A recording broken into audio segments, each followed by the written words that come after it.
The date is April 14, 1912, from Southampton, England to New York in New York City, USA.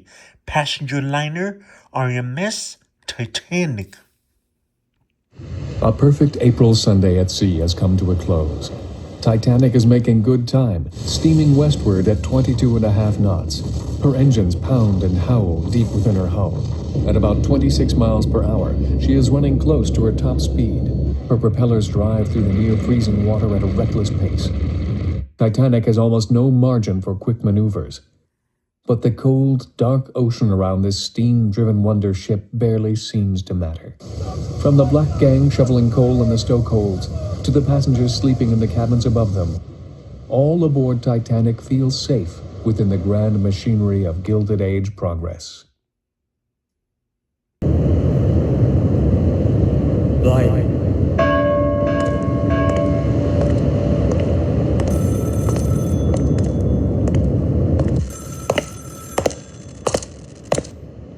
Yes, what do you see over there? Iceberg right ahead. Thank you. Out of starboard!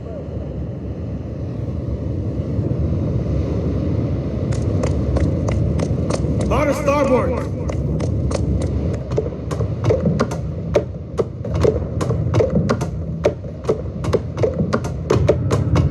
The helm is hard over.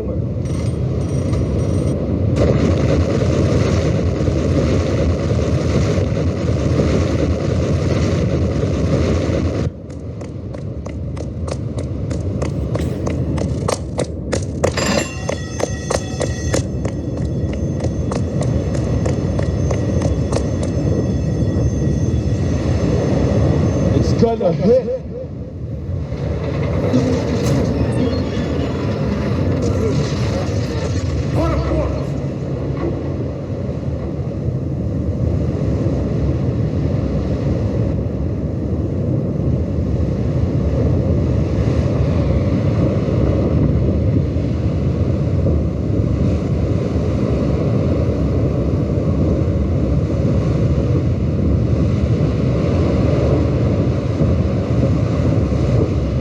What is the situation, Mr. Verdog?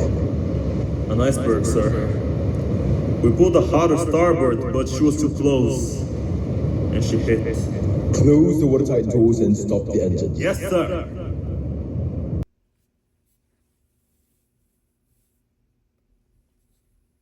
To most of Titanic's passengers, the collision is no more than a faint shudder of the ship, a quick pause in the heartbeat of her engines. Being young, I didn't realise we might be drowned. Nobody worried about it. Some of the people came up playing with the ice on deck and they wouldn't believe it. They said, "No, she's unsinkable." They went back to bed. I thought it was wonderful to see the ice like that. Second-class passenger Edith Brown. You see what happened? No, I missed it. In first class, White Star director Bruce Ismay hurries to the bridge to see what has happened. Annie Kate Kelly was my aunt. She was in bed when somebody woke her up and said the Titanic is sinking. She thought they were teasing her. But then somebody else came and they said, "Oh yeah, you've got to get out."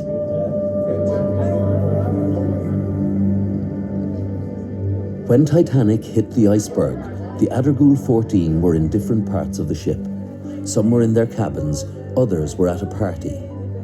The impact wasn't felt by everyone. In fact, the shudder was so slight that many people on the ship didn't even feel it. So everyone was calm and orderly. Nobody thought the ship was in any danger.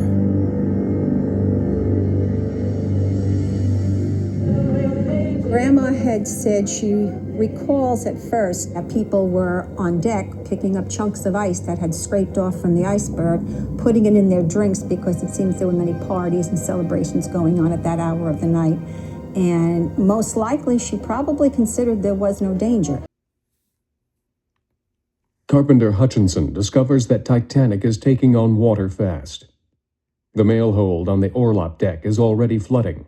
Directly above it, the postal clerks are pulling mail from the racks and hauling wet bags up from below, racing the water that creeps up step by step. Hutchinson reports to the captain, who goes down to survey the damage with designer Thomas Andrews. She's all buckled in the forward. Buried in the 1912 inquiries, there is other evidence which points to a mystery that has never been solved. An hour and 40 minutes after the collision, water is coming into boiler room number 4, not from the side, but from underneath, up through the floor. Could this mean there was bottom damage? Now, boiler room number 4 was not damaged by the side damage from the iceberg. Therefore, that could indicate that there was additional damage beneath the double bottom. Was Titanic's double bottom damaged as well? The mystery remains unsolved. But either way, she is already doomed. Few on board realize it, but Titanic has barely 2 hours to live.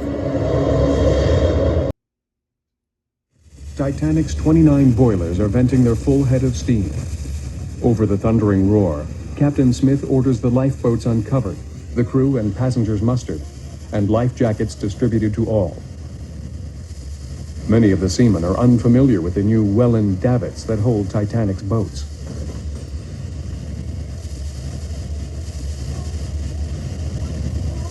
The officers must either shout or use hand signals to work around the confusion.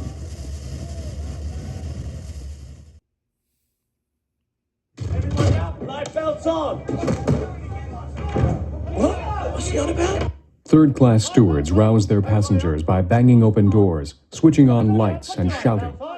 While first-class passengers are being awakened with a gentle knock on the door, down here there are many more cabins and not enough time. Some in third class are unable to understand English.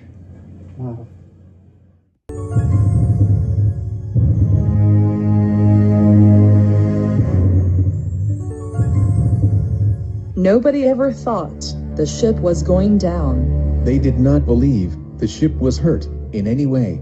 Again and again, it was repeated, this ship cannot sink. There were a lot of ladies and gentlemen that were just treating it as a kind of a joke. My husband joked with some of the women he knew, and I heard him say, "Don't you hear the band playing?" That means a gash 300 foot long from there to there, below the waterline. Do you agree? Yes. Well? The pumps are keeping the water down in this boiler room, but the first 5 compartments are flooding. Well, what's the answer? She's going to sink, Captain. But she can't sink. She's unsinkable. She can't float. Look, she could float with any 3 of her first 5 watertight compartments flooded. She could even float with 4 of them gone. But she can't float with all 5 full up. Yes, but... These watertight bulkheads here only go as high as E deck. The weight of water in the bow is going to pull her down by the head. So you're going to get the 5th watertight compartment overflowing into the 6th, the 6th into the 7th, and so on as she gets lower. It's a mathematical certainty. With that amount of underwater damage, she can't stay afloat. To allay panic, the captain orders the band to move from the Building credit isn't first-class lounge to the boat deck.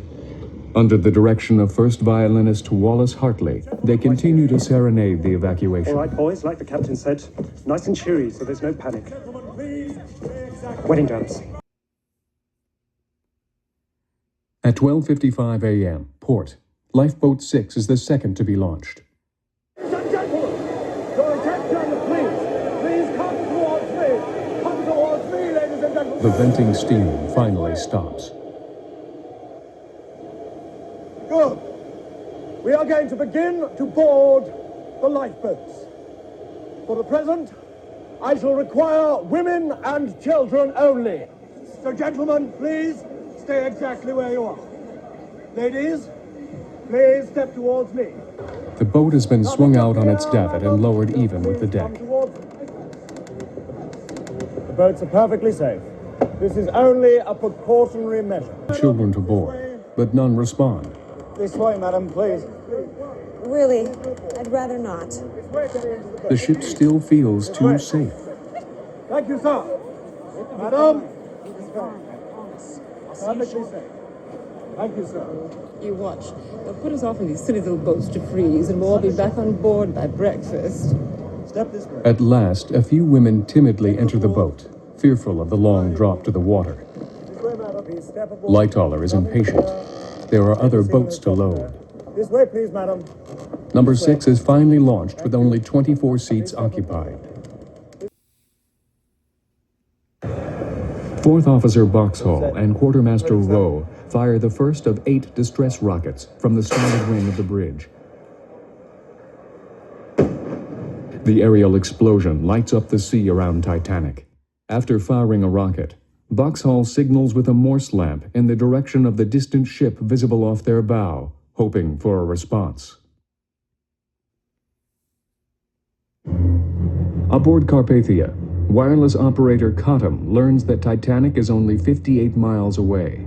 He tells Captain Rostron, who is now dressed and on the bridge, ready for action. Rostron instantly orders Carpathia's crew to change course. As he issues a detailed list of commands to prepare his crew for a full-speed run and a sea rescue, Harold Cottam is already back in the wireless room, tapping out a simple message to Titanic. Coming hard.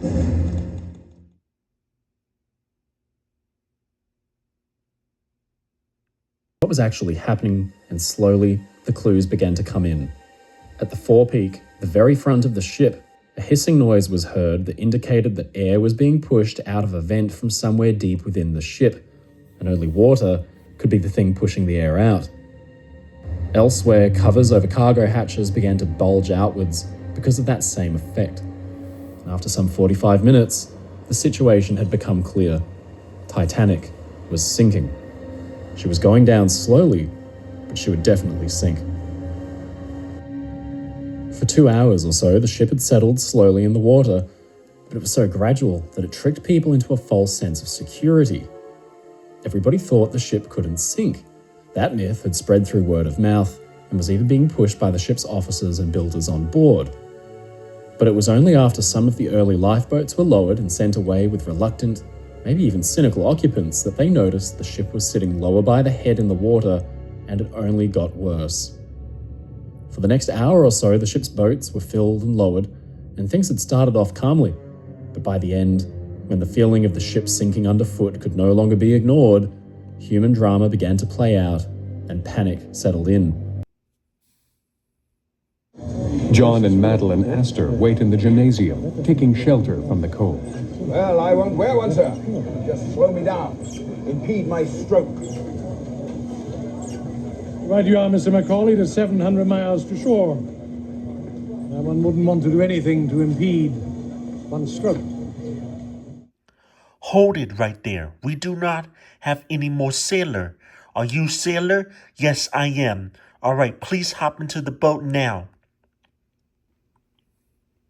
Quartermaster George Rowe, still on duty at the stern of Titanic, has been unaware of the last hour's events. The iceberg had looked to him like the huge sail of a passing schooner. Now he is puzzled to see Lifeboat 7 rowing aft on the starboard. He telephones the bridge and asks Fourth Officer Boxhall why there is a boat in the water. Boxhall, confused at first, understands that he is speaking to the last crewman to know of the collision. He orders Rowe to get the signal rockets and come forward. As Titanic takes on water, the damage spreads rapidly. A bulkhead collapses near the bow on E deck, spilling seawater from flooded third-class cabins into the crew quarters. Starboard, Lifeboat 3 is the fourth to be launched. The passengers and crew believe that a rescue ship will soon steam into view. Titanic towers above them, solid and bright. Number 3 rows away from her with only about 33 seats occupied. The sea creeps further into the abandoned steerage quarters. The bow of the ship is now so low in the water that its Titanic nameplates are submerged. Another rocket bursts overhead, lighting sea and sky in a persistent distress call. The band continues playing ragtime tunes bravely and merrily on the boat deck. 9 of the 20 lifeboats have been launched. The ship has less than an hour to live.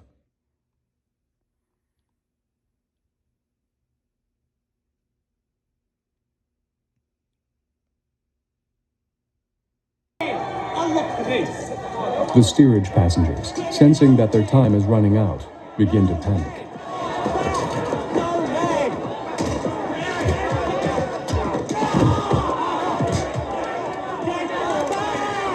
For God's sake, man, there are women and children down here! Let us in so we can have a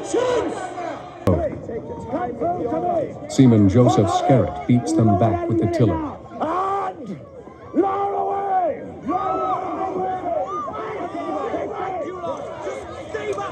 Fifth Officer Lowe fires warning shots, threatening with his gun those who have already jumped aboard. Number 14 is launched with about 45 seats occupied. The ship swarms with activity as her aft end rises higher. The night is dark beyond this tilting island of lights. Even though the situation is growing desperate, the 65-seat number 12 is launched with about 30 seats occupied. Come forward to me! To me, please!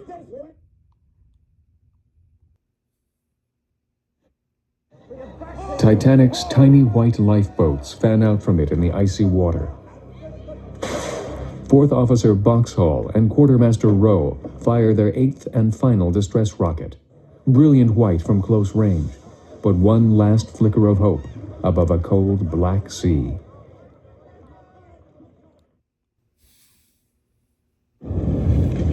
Many steerage passengers have been searching for ways around the locked gates. They race the rising water through unfamiliar parts of the ship, trying to reach the lifeboats.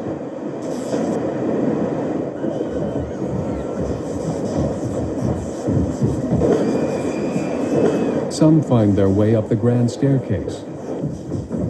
Others are stopped on the stairs to the boat deck. There are only 5 lifeboats left for the hundreds of people still aboard. Meanwhile, someone has released the passengers' dogs from the kennels. Like number 11 before it, this one is pushed aft by a stream of discharge water that soaks some aboard.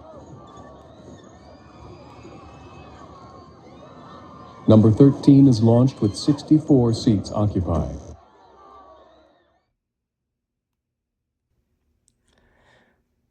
This is the captain. This is the captain. Come back to the ship. Boat number 6. Return to the ship. No, we're not going back. It's our lives, not theirs. Now row. Has drifted below them. Thinking fast, stoker Fred Barrett and seaman Robert Hopkins lunge across the passengers of number 13 to cut the lines. People scream up to stop the lowering, but the deck crew cannot hear them. Passengers below try to hold off the 5-ton lifeboat 15 with their upturned hands.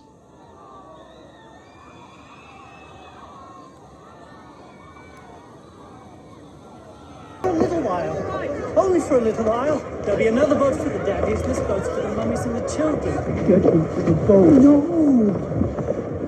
We've been together for 40 years. And where you go, I'll go.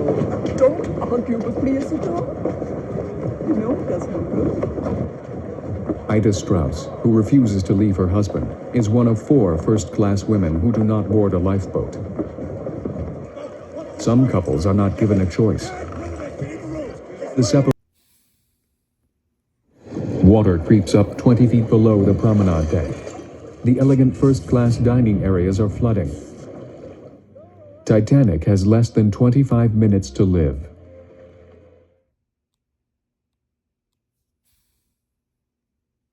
Mr. Guggenheim, these are for you, Mr. Guggenheim. No, thank you. We are dressed in our best and are prepared to go down as gentlemen. But we would like a brandy. Look. Benjamin Guggenheim and John Jacob Astor, Titanic's wealthiest passengers, share the fate of everyone else who remains behind. Captain Astor, look for the dog. Abandoned ship. Every man for themselves. Come on, let's clear out. We've done our duty. Captain Smith releases Jack Phillips and Harold Bride from duty. Bride prepares to leave and is amazed that Phillips refuses to quit sending distress calls. You're mad. Gentlemen, one last time.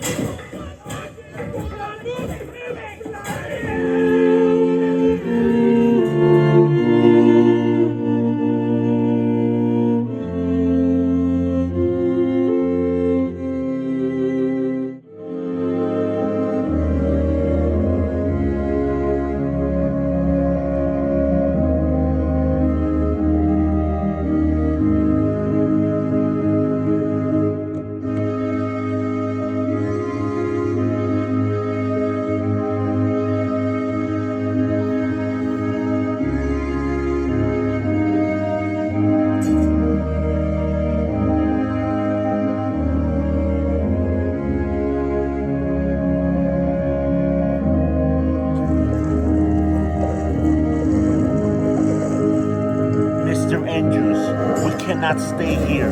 We have to go.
Well, it's been a privilege of playing with you tonight.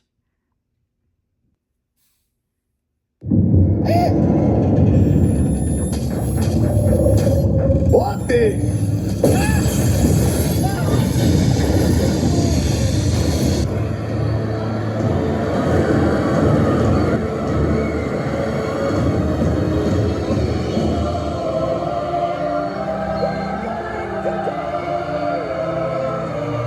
We've got to make it to the back of the boat!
2:20 a.m., April 15, 1912, RMS Titanic sinks beneath the waters of the North Atlantic Ocean. Alright guys, and that is it for this video today. Hope you guys enjoyed this one. Make sure to hit the like, subscribe button, see my future video. See you guys next time. Bye!